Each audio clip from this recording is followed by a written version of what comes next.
మన ప్రభువును రక్షకుడైన యేసుక్రీస్తు వారి నామములు అందరికీ వందనాలు. ప్రియమైన దేవుని బిడ్డలారా, ఇప్పటి వరకు కూడా దేవుడు మనల్ని ఎంతగానో ప్రేమించి మన పట్ల దేవుడు ఎన్నో గొప్ప కార్యం చేస్తూ ఉన్నాడు. అందుని బట్టి దేవునికి మహిమ. మరి ఇక నూతన సంవత్సరంలో మరి కొన్ని వాక్యాలను మనం ధ్యానించుకుంటూ ఉంటున్నాం. మొట్టమొదటి నెలలో ఉన్నాం. ప్రియులారా, మరి ఈరోజు ప్రత్యేక దేవుడు ఏర్పాటు చేసినటువంటి కృపా వాక్యము, విరిగిన మనసే దేవునికి ఇష్టం. వాక్యం చదువుకుందాం. ప్రియమైన దేవుని బిడ్డలారా, యెహెజ్కేలు గ్రంథము 18వ అధ్యాయము 31, 32 వచనాలను చదువుకుందాం. మీరు జరిగించిన అక్రమ క్రియలన్నిటిని విడిచి నూతన హృదయమును నూతన బుద్ధియు తెచ్చుకొనుడి.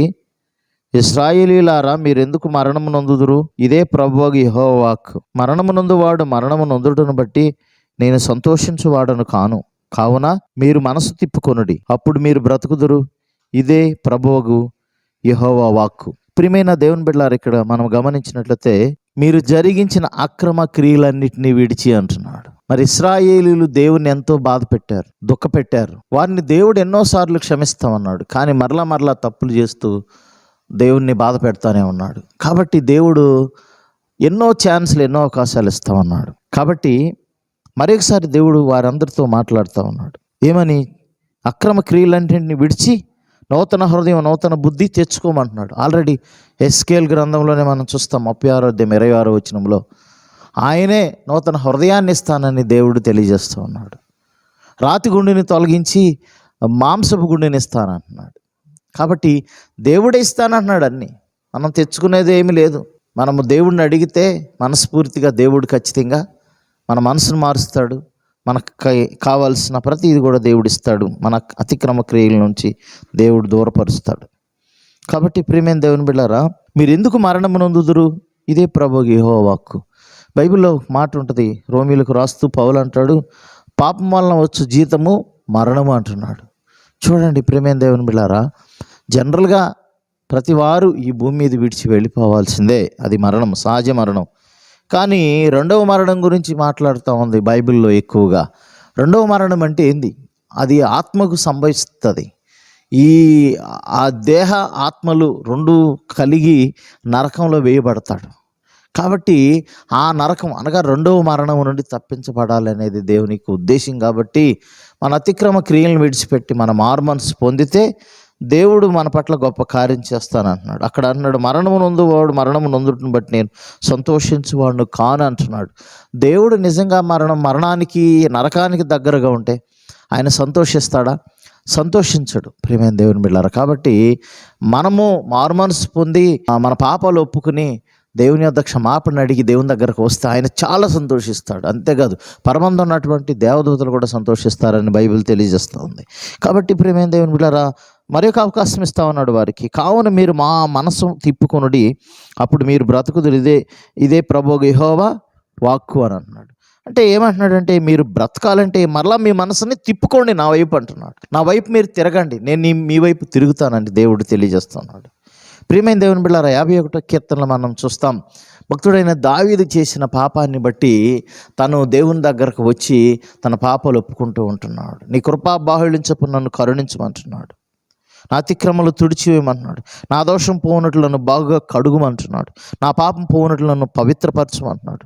నా అతిక్రమలు నాకు తెలిసేయను, నా పాపం ఎల్లప్పుడు నా ఎదుట ఉన్నది. కేవలం నీకు విరోధముగా పాపం చేసి ఉన్నాను, నీ దృష్టి ఎదుట నేను చెడుతనం చేసి ఉన్నాను అని అంటున్నాడు. ప్రియమైన దేవుని బిడ్డలారా, తన పాపాలు ఒప్పేసుకుంటున్నాడు. అందుకనే అవకాశాన్ని దేవుడిని అడుగుతున్నాడు దావీదు. 10వ వచనంలో మనం గమనించినట్లయితే 2వ పోర్షన్లో, నా అంతరంగంలో స్థిరమైన మనసును నూతనముగా పుట్టించమన్నాడు. మన భక్తిలో ఎదుగుతామంటాం, ఒక్కోసారి చాలాసార్లు పడిపోతూ ఉంటాం.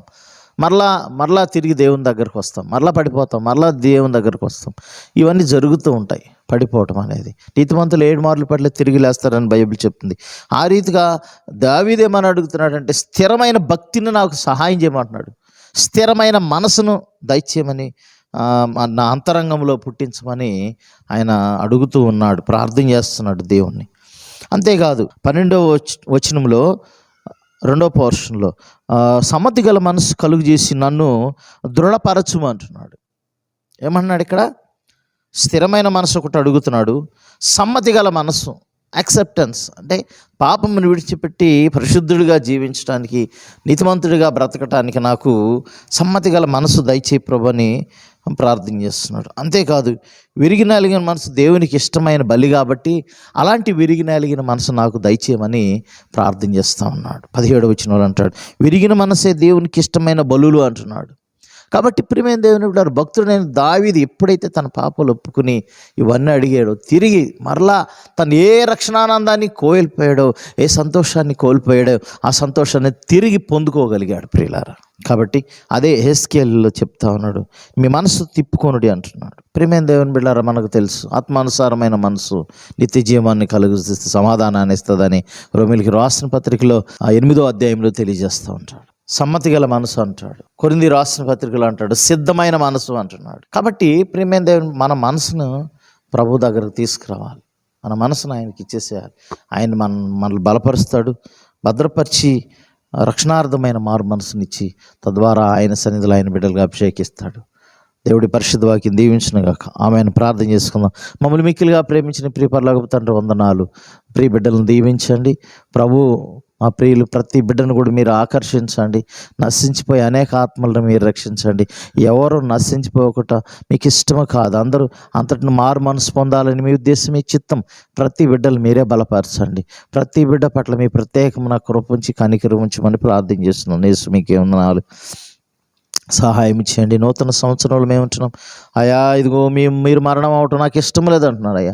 పాపంలో వచ్చి జీతం మరణం అనగా మానవాళి అందరూ కూడా వారి పాపం నుంచి పరిశుద్ధులుగా తీర్చబడి నిత్యరాజ్యం వారసులుగా ఉండాలని దేవుని యొక్క సంకల్పం ప్రభువా. మీ సంకల్పం మా పట్ల నెరవేర్చండి. మా ప్రియులందరూ కూడా మరి రక్షించబడాలి. ప్రతి వారు కూడా మారు మనసు పొంది అయ్యా మీ వద్దకు రావాలి పాపాలు ఒప్పుకొని. అట్టి కృప ప్రతి బిడ్డ మీద ఉంచి దీవించమని యేసు పరిశుద్ధ నామమున అడిగి వేడుకొని ప్రార్థన చేస్తున్నాం తండ్రి. ఆమేన్. మన తండ్రి అయిన దేవుని ప్రేమ, ప్రభువైన యేసు క్రీస్తు వారి కృప, పరిశుద్ధాత్మని సహవాసం ఇక్కడ చేరి మనకున్న సకల పరిశుద్ధులకును ఎల్లప్పుడూ తోడే నడిపించును గాక. ఆమేన్. అందరికీ వందనాలు ప్రియులారా. మరి కొద్ది కాలాన్ని కలుసుకుందాం మనం అందరం. దేవుడు మీ అందరం కూడా దీవించి ఆశీర్వదించి బలపరచును గాక. God bless you all.